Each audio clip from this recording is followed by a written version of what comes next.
Edward Norton embodies both a dream and a nightmare for anyone diving into the stories of actor careers.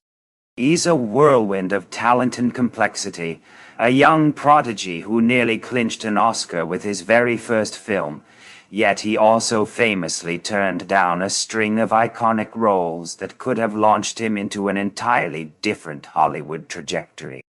Known not only for his sharp skills, but also for his wild improvisations and cocky attitude on set, Edward is relentless in his pursuit of perfection, often driving directors and fellow actors up the wall. This is the story of Edward Norton, the perfectionist who chased his own standards, selecting projects with meticulous care, sometimes rejecting scripts outright or attempting to rewrite or even direct them. Some of these ventures tanked, but others became cult classics or landmark films. Let's dive deep into Edward Norton's journey through Hollywood, examining how his dogged pursuit of excellence shaped his career path. Norton's early work came into the spotlight in 1995. At that point, no one really knew him outside of a few theater enthusiasts. But by the end of that year, Edward had appeared in 3 notable films: Woody Allen's Everyone Says I Love You, Gregory Hoblet's Primal Fear, and Miloš Forman's The People vs. Larry Flynt. 3 remarkable projects in just 12 months. What a remarkable introduction to cinema. Woody Allen's film didn't propel Norton to stardom, though it did receive positive reviews. Just acting in a film by such a legendary director was an honor and a feather in his cap. However, it was Primal Fear that truly launched him into the spotlight. Initially, the role of Aaron Stampler was intended for Leonardo DiCaprio, but Leo turned it down to take a huge gamble on the Titanic project, a move that catapulted him to superstardom. Will Wheaton was also considered. He was viewed as a promising young actor, but opted to focus on acting classes instead of taking on the role, a choice he later publicly regretted for hurting his career. Thus, the casting call for Aaron Stampler opened up wide, attracting over 2,000 young actors, including Edward Norton, James Marsden, Edward Furlong, Pedro Pascal, and Matt Damon. Interestingly, Pedro Pascal, making his first audition, admitted his nervous, clumsy performance led him nowhere. Matt Damon was desperate for the part, but Norton's incredible audition performance left no room for competitors. Recognizing that Norton's talent would always outshine them for prime roles, Damon and his friend Ben Affleck wrote their own screenplay, eventually creating Good Will Hunting, where they cast themselves and won acclaim. Following this, Paramount Pictures signed Norton to a 3-movie contract, a significant milestone that indicated their belief in his star potential.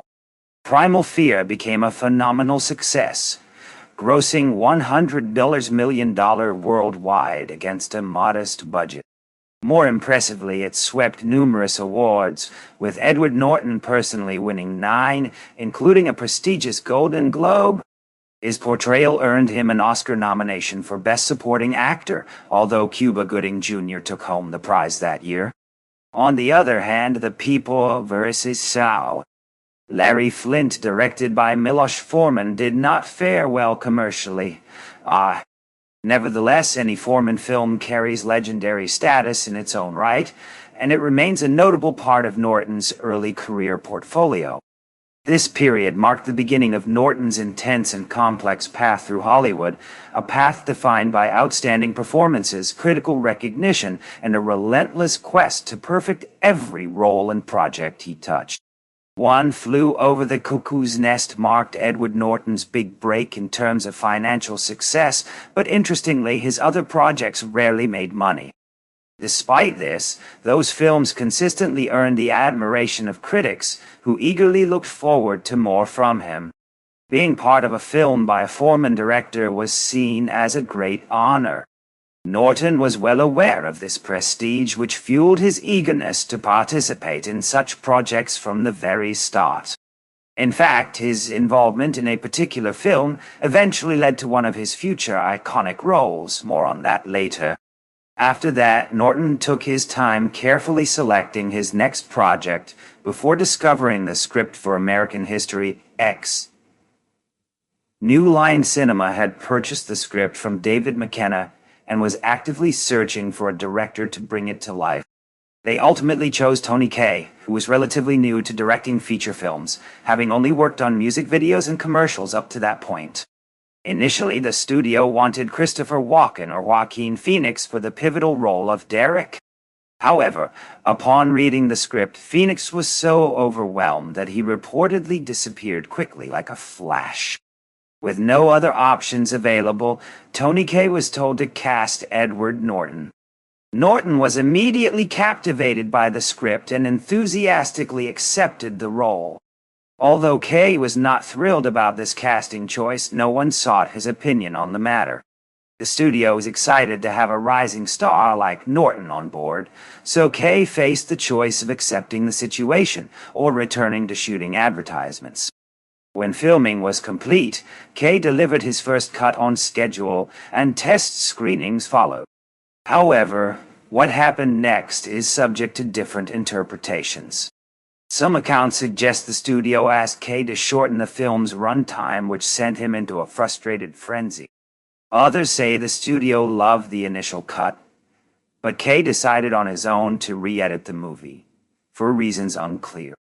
Regardless, Edward Norton was unwilling to stand by quietly as the director made these changes. He got involved in the editing process, leading to heated conflicts between Norton and Kaye. Ultimately, Norton's version of the film won out and was approved by the studio, leaving Kaye furious. The director claimed that after Norton's edits, the movie was no longer his work, but instead became an emotional, unfocused mess centered solely on Derek, a shift that he had not intended. The studio, trying to appease Kaye, offered him several weeks to re-edit the film if he wished. However, instead of taking that opportunity, Kaye went public, criticizing New Line Cinema and condemning Edward Norton in the press. In response, the studio filed a massive $275 million lawsuit, and Kaye demanded his name be removed from the credits. Because of his focus on these legal battles, he never produced a revised cut. Therefore, the Norton-edited version was what finally reached audiences.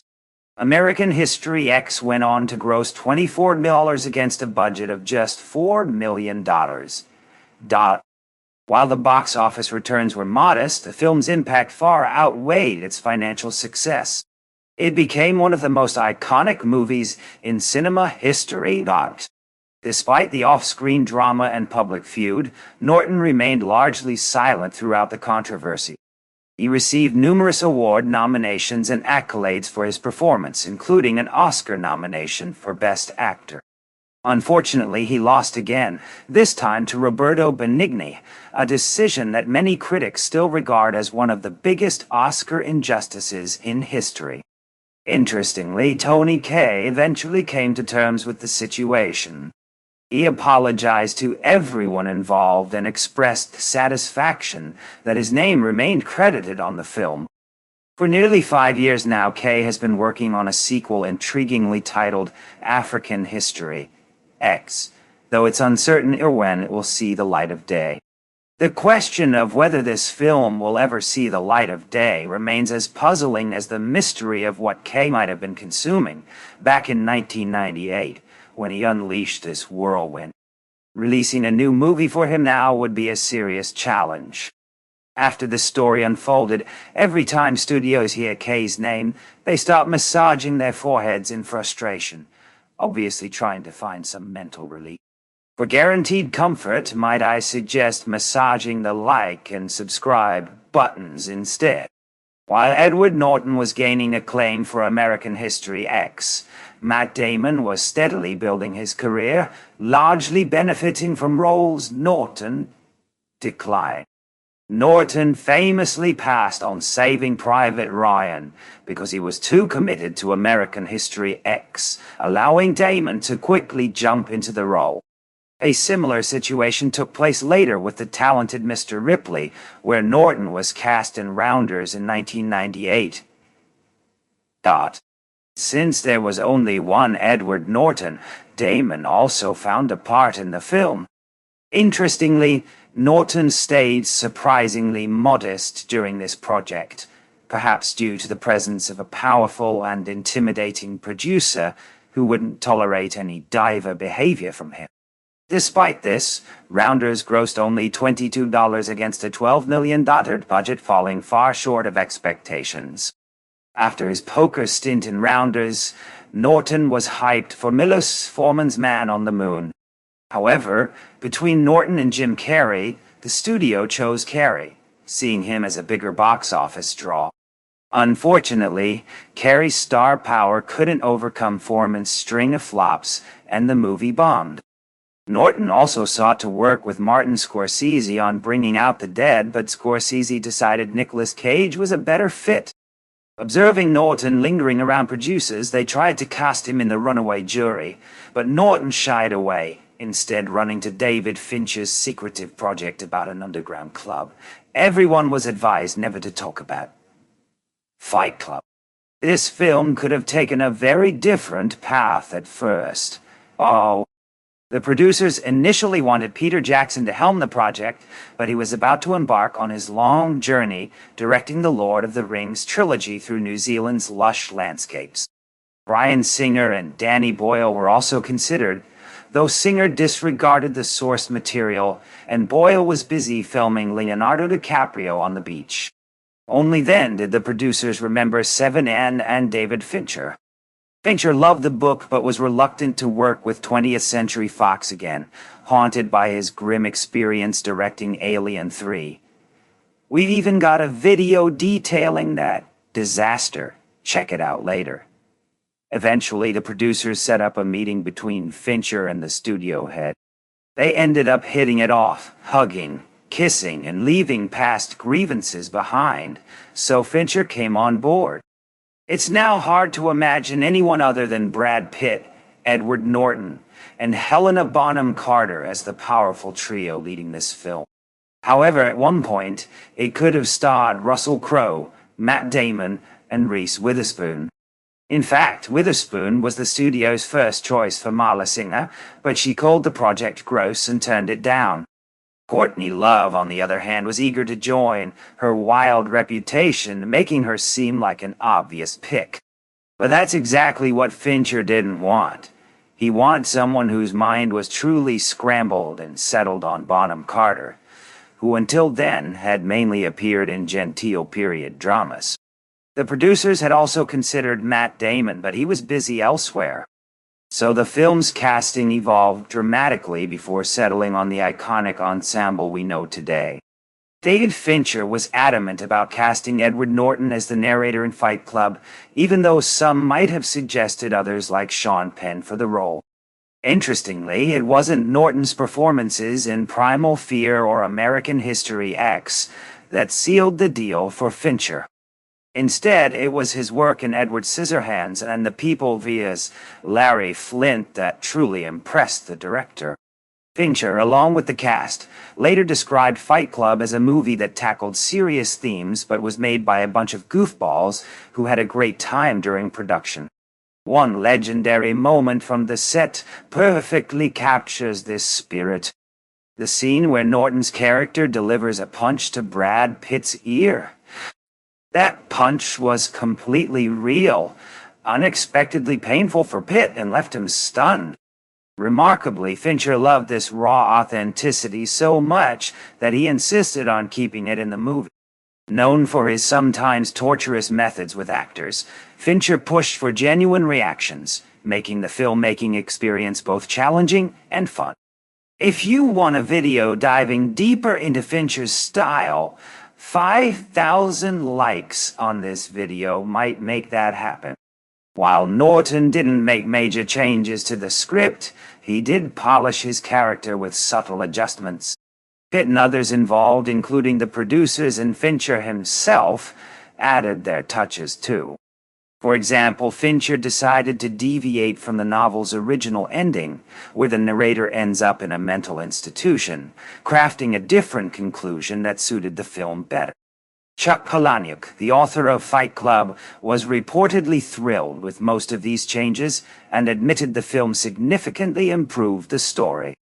Together, Pitt and Norton earned a combined $20 for their roles, with Norton receiving $2.50 million, a record salary for him at that time.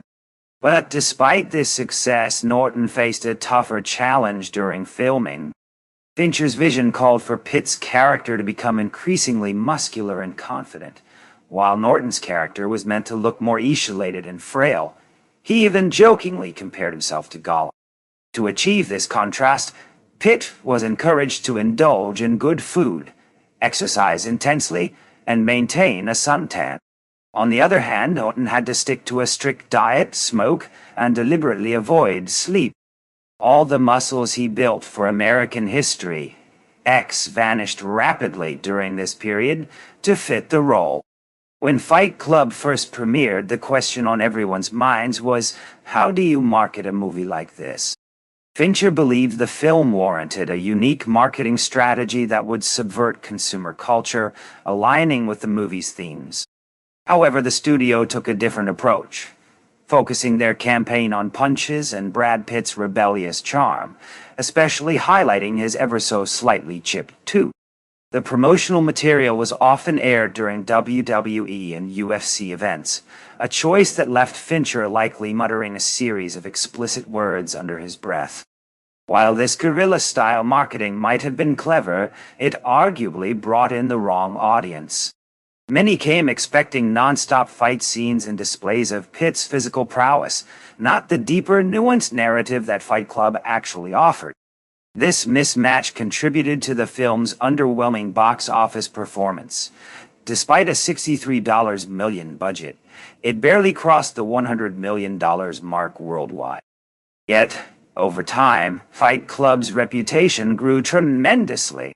It evolved into an iconic film, influencing popular culture and generating massive profits from DVD sales long after its initial release. It's almost hilarious when you consider that initial disconnect between expectation and reality. Surprisingly, despite the buzz and provocative themes, Fight Club did not receive major awards recognition. It was only nominated for an Oscar for Best Sound Editing and earned no Golden Globe nods or other high-profile accolades. Still, the film created a huge cultural stir, evidenced by the passionate discussions and strong reactions it provoked across a wide audience. Dozens of influential critics and viewers alike recognized its impact, cementing Fight Club's status as a landmark movie even without the traditional trophies. Let's rewind a bit. Some critics just glossed over this or dismissed it outright, calling it rubbish. But hold on to this thought for a gloomy day when you're feeling down or a little clueless. It might just lift your spirits, I promise. For those eagle-eyed viewers, you might recall that Edward Norton still owed Paramount 2 films as part of his contract. And so began a marathon of evasions as Norton dodged various projects. First, he declined a role in U-571. Then, he passed on American Psycho. All this maneuvering was leading up to his directorial debut, keeping the faith. Maybe Norton wanted to finally get involved in a film without an R rating, so he decided to create one himself. He approached Paramount with the proposition, I know I'll sit a needle way out. Here's the contract. Here's the script. Give me the funding, and let's get started. But Norton's vision went beyond acting. He wanted to direct the film as well. Unfortunately, the studio wasn't ready to take such a risk. So he turned to Disney and they embraced the idea. So, Keeping the Faith ended up grossing $60 million against a $29 budget, garnering decent reviews from both critics and audiences alike. As soon as Norton stepped down from the director's chair, Paramount caught up with him, literally halfway to another project, and reminded him of his contractual obligations. That's how Edward found himself starring in The Score, directed by Frank Oz. Norton later admitted he agreed to be part of the film mainly for the prestige of having his name featured alongside legends like Marlon Brando and Robert De Niro. The filming process wasn't smooth, to say the least. But Norton didn't get a chance to stir up trouble. Marlon Brando did that job for him. The legendary actor had a habit of arriving on set in the nude, called the director Miss Piggy, a nod to Frank Oz' work with the Muppets, and even refused to be filmed with a pig prop. As a result, Robert De Niro ended up directing most of Brando's scenes because Brando was willing to work with him, while poor Frank Oz had to whisper directions to De Niro through an earpiece. Ultimately, the film was far from a hit, costing $68 million, but earning just $113.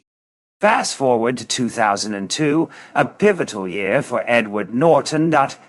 He appeared in 4 films, but 3 were marred by complications. The first was the comedy Death to Smoochy, where Norton had been invited by actor-director Danny DeVito. Spoiler alert, this became Norton's first undeniable failure, maybe even his most disappointing one. Despite a solid $50 budget and a strong cast, Death to Smoochy infuriated critics, earned Robin Williams a Razzie nomination, and bombed spectacularly at the box office, making just $8 million. Next came Frida, starring Norton alongside his then-girlfriend, Salma Hayek.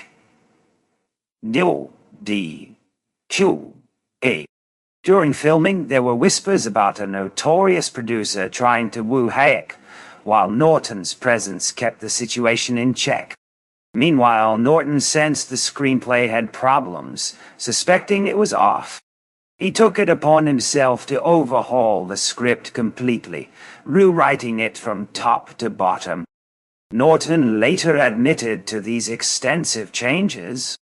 Thanks to his efforts, Frida was completed, released, and performed admirably at the box office, even gathering numerous awards. Salma Hayek earned an Oscar nomination, but Norton's crucial contributions to the script went uncredited. A frustrating slight for the actor. And there's more to the story. Ward's third film of 2002 was another chapter in this roller coaster year, but that's a tale for next time. Initially, the role of Red Dragon was considered for Ethan Hawke, but in the end, it was Edward Norton who took on the part. Norton wasn't exactly eager to accept the role. The paycheck was very tempting, and Edward needed that money for a very important project, which we'll get to shortly. Once he was on board, Norton decided the script needed his close attention and quickly dived into making some changes. This move didn't sit well with director Brett Ratner, which led to some tension on set. Ratner later explained that Norton's first instinct on any film is to take control and try to improve it, a quality that could be both a gift and a curse. Red Dragon performed impressively, holding the #1 spot at the U.S. box office for 3 consecutive weeks, until it was finally overtaken by the eerie thriller The Ring. Worldwide, the film earned $210 million against a production budget of $78.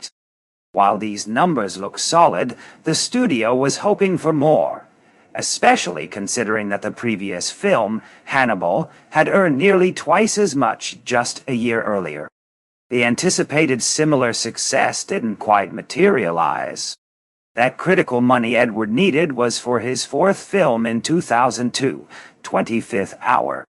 This project faced challenges from the start. No one was willing to fund it. The one exception was Edward himself.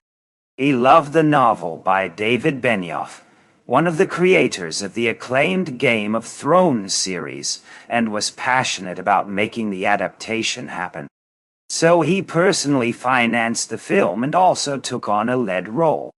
Thanks to David Benioff's presence on set, there were no dramatic script issues this time. The film had a modest performance, earning $24 net at the box office. But with a production budget of only $5 million, it was a financial win. 25th Hour also received critical acclaim. Notably, renowned critic Roger Ebert named it one of the best films of the decade. Despite these efforts, Paramount still had Norton under contract and an additional film to fulfill. By now, Norton had become quite selective, avoiding projects he didn't like, such as Mission Impossible 3 and The Score. However, the studio pushed back hard. They threatened Norton with a multi-million-dollar lawsuit, effectively cornering him into making The Italian Job. On the very first day of filming The Italian Job, Norton heard the script calling out for him to rewrite it, begging for some edits. True to form, Norton immediately obliged, but the studio, anticipating this, prohibited him from making any changes. This resulted in significant frustration for Norton, though.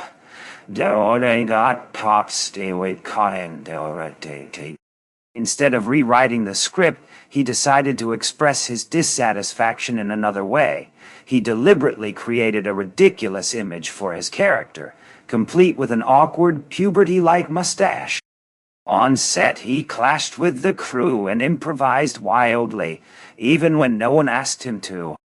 Most of his improvisations were cut during post-production, but despite the behind-the-scenes drama, The Italian Job exceeded expectations at the box office, grossing $76 billion on a $60 million budget. As a gesture of thanks, the producer sent gifts to each actor, but Norton returned his gift with a note suggesting it be sent to someone who actually cared. With The Italian Job completed, Norton was finally free of his Paramount obligations, which was a relief. However, his difficult behavior had not gone unnoticed. Studios were now wary and less eager to collaborate with him. Nonetheless, some directors still wanted to work with Norton, recognizing his unique talents despite the challenges he presented. Ridley Scott frequently invited Edward Norton to join his projects, and in 2005, Norton accepted a role in Kingdom of Heaven. However, he specifically insisted on playing the mysterious, masked character. Interestingly, some critics praised Norton's performance in this film, considering it one of his finest. Despite his strong act, the movie unfortunately flopped at the box office.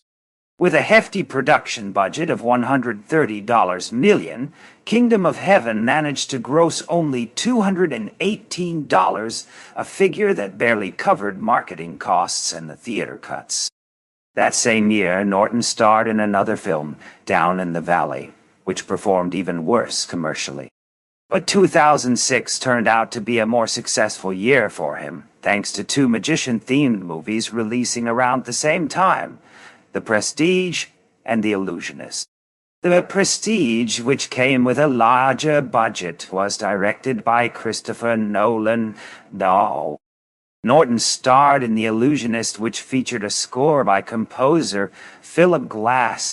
The two films depicted a fierce rivalry between magicians, sparking frequent comparisons.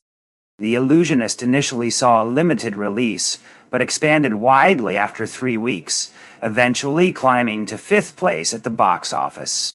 It maintained a top 10 position for quite a while and earned approximately $88 against a $16 million budget. When The Prestige premiered, The Illusionist quickly dropped to 20th place. The Prestige opened stronger, knocking The Departed from the top spot briefly, but then The Departed regained its position, and The Prestige's box office presence rapidly declined. It collected around $110 million, exceeding The Illusionist's earnings, but considering its production budget was $40 million compared to The Illusionist's $16, the latter was more profitable overall. While audiences at the time seemed to prefer Norton's magical feats in The Illusionist, long-term assessments favor The Prestige. Today, it's regarded as one of Nolan's most impressive works and a certified masterpiece, whereas The Illusionist remains more obscure. Also in 2006, Norton starred in The Painted Veil, a project in development since 1999. The film was adapted from the novel by celebrated English author Somerset Maugham, with a screenplay by Ron Niswaner, known for Philadelphia. Yet, Norton felt that having an English literary icon and an Oscar-winning screenwriter on board wasn't enough. He took an active role in rewriting the script in addition to producing the film. When Nicole Kidman exited the project, Norton advocated for Naomi Watts to step in, who then encouraged her future husband, Liev Schreiber, to join the cast. The adaptation diverged heavily from Maughams' original novel, so much so that the core message of the book was nearly erased and replaced with a different thematic focus. This led to heated debates among critics. Some praised the film's unique interpretation, while others dismissed it as an overly sentimental failure disguised in the elegant trappings of an English classic. Despite the polarized opinions, The Painted Veil generally received positive reviews and is considered a genuinely good film.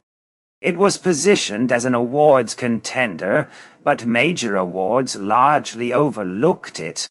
The exception was Alexandre Desplat, who won a Golden Globe for his musical score, highlighting one of the few accolades the movie managed to secure. Financially, the movie was a disaster, pulling in only $27 against a $20 budget. Edward Norton's last 5 films, except for The Illusionist, were box office disappointments. Meanwhile, rumors about his difficult behavior began to circulate, even though he remained a star. At some point, Marvel Studios approached Edward, desperately needing a new Hulk after the Eric Bana film flopped and no one was willing to touch the character, not even with gloves. But Norton was a huge fan of the Hulk. He saw something epic in the character, imagining him as a modern-day Prometheus. When Marvel offered Norton the role, he accepted, but only after negotiating for creative control over the script. What could possibly go wrong with Edward Norton and script writing authority? According to Tim Roth, every day on set started with Norton rewriting parts of the script. Roth would prepare for a scene only to discover it had been changed multiple times because the original didn't fit Norton's darker, more Promethean, Batman-like vision. Despite these efforts, Norton was not credited as a writer. The Writers Guild of America dismissed his contributions, calling them insignificant, saying that rewriting dialogue alone isn't enough for screen credit. Even though Norton had added and removed entire scenes and characters, the Guild was unimpressed. The Incredible Hulk premiered in 2008, debuting at #1 at the domestic box office in its second week. However, it was soon overtaken by the action comedy Get Smart, then lost ground to heavy hitters like Wall-E and Wanted featuring Angelina Jolie. The film quickly fell out of the top 5 and eventually landed in 9th place. It grossed $264 million worldwide on a $150 budget. This made it the only financial disappointment in the Marvel Cinematic Universe until years later, with Black Widow and Eternals. The real drama unfolded when Norton's face was conspicuously absent from the Avengers.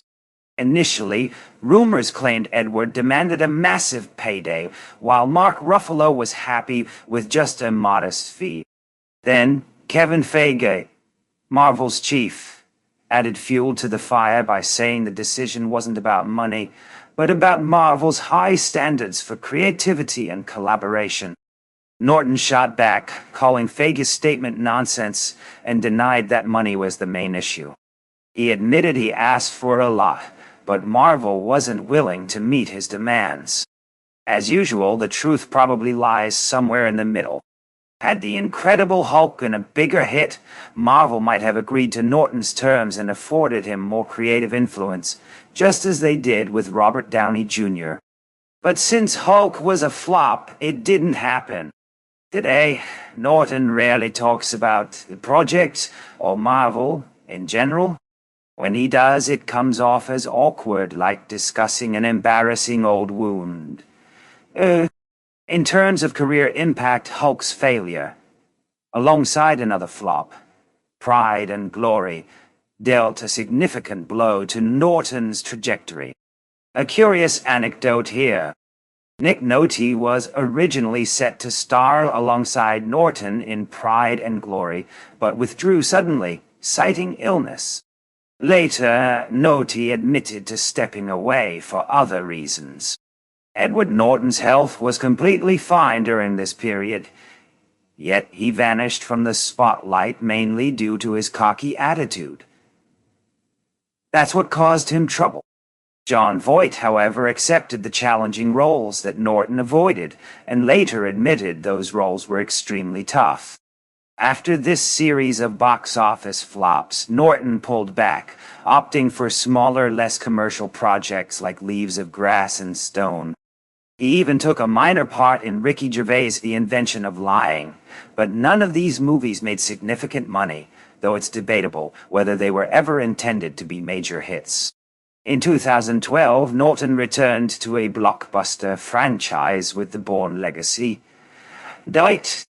This time, he wasn't allowed anywhere near the script, simply performing the acting duties assigned to him.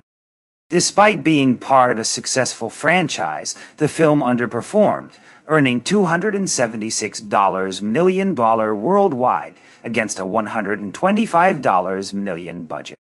Interestingly, a smaller film featuring Norton from that same year outpaced expectations, Wes Anderson's Moonrise Kingdom. Made on a modest $16 budget, it grossed $68 and was considered a solid success. Norton's friendship with Wes Anderson grew stronger around this time. Anderson is famous for repeatedly casting a trusted group of actors, and Norton was fortunate enough to be part of this select circle. In 2014, Norton starred in Anderson's The Grand Budapest Hotel, which became a massive winner. With a budget just $25 million, the film earned $175 million at the box office and nabbed a huge number of awards. Notably, there were no reports of Norton interfering with Anderson's scripts. The theory is that Edward feels comfortable and confident when he trusts the director's vision completely. Perhaps Wes Anderson's creative brilliance left no room for doubt, or for Norton's trademark script meddling. Around the same time, Alejandro González Iñárritu released Birdman, a movie that also collected an impressive haul of awards. Norton's part in this film was more substantial than usual, and critics widely praised his performance. Many noted that Norton portrayed a version of himself, much like Michael Keaton did in the same film. Birdman's meta-irony struck a chord with audiences and critics alike. For his role in Birdman, Norton earned his third Academy Award nomination. Unfortunately for him, the Oscar instead went to J.K. Simmons for Whiplash. An interesting side note, Mark Ruffalo, another actor famous for playing the Hulk, was also nominated in the same category that year for Foxcatcher. Having established a stronger link with art house cinema from then on, Norton stepped back into mainstream Hollywood in 2016 with Collateral Beauty. The film did reasonably well at the box office and was generally liked by audiences, but critics were merciless, going as far as to say watching the movie should be considered a health hazard. Collateral Beauty currently holds a miserable 13% rating on Rotten Tomatoes, an average of just 3 out of 10, making it one of the most critically panned films in Norton's career. 3 years later, in 2019, Norton made his second directorial effort with Motherless Brooklyn, a noir detective story. He played a fairly classic noir character with one twist: the protagonist had Tourette syndrome. The cast was largely assembled from Norton's friends, who took part on a goodwill basis. Bruce Willis, in what became one of his final major film appearances, was among them. If you enjoyed this deep dive into Edward Norton's career, don't forget to like and subscribe to catch our upcoming videos about other fascinating actors and their stories. Edward Norton's film Motherless Brooklyn didn't perform well at the box office, but there's an important detail to consider. Some of its screenings took place in early 2020, right when the pandemic began, which likely impacted its financial results. As for critics, their response was mixed. They didn't hate the movie, but they weren't exactly thrilled either. From 2020 up to now, Norton has been involved in only 3 projects. Two of these were Wes Anderson films, The French Dispatch and Asteroid City. He also starred in Glass Onion, the sequel to Knives Out. The movie had a limited theatrical release and was available on Netflix, earning $13 in theaters, an experiment Netflix considered successful. But this year holds exciting potential, with an upcoming biopic about Bob Dylan titled A Complete Unknown, set for release in December. Norton plays a significant, probably dramatic role, which is somewhat rare for him. Adding to the anticipation is the involvement of director James Mangold, known for acclaimed films such as Girl Interrupted, Ford v Ferrari, Logan, and Identity. Edward Norton's journey in Hollywood has been complex, at times uneasy, and even daunting, yet he has not disappeared from the screen or become a B-movie regular. The actor prefers quality over quantity and has developed a keen filter to avoid participating in projects that would compromise his standards. Nowadays, he only takes on roles in productions involving people he trusts, sparing himself the frustration of fixing flawed films that don't meet his expectations. Beyond his acting career, Norton is also deeply committed to environmental and humanitarian causes, dedicates time to his family, and strives to live his best life. You should too. Before you go, check out our video on Brad Pitt and Carl Urban. See you next time. Peace.